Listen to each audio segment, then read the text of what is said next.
Hi everybody, this is Dr. Pharar from Doctors Chin and Pharar Dentistry.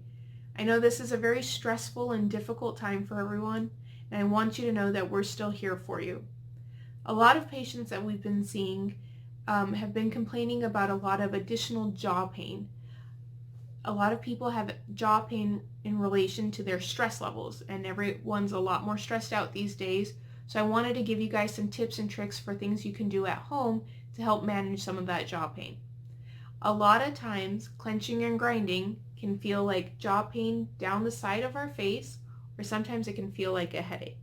So one of the things you can do at home to help with some of the discomfort that you're feeling is put heat on your face.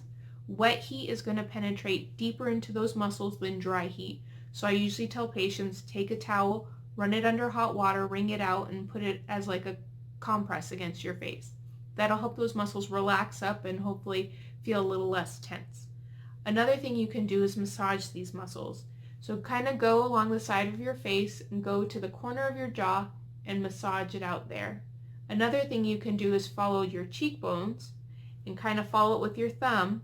You'll feel a little divot right here. Go ahead and massage that out, and that'll help relieve some of the tension on the top part of those muscles up here.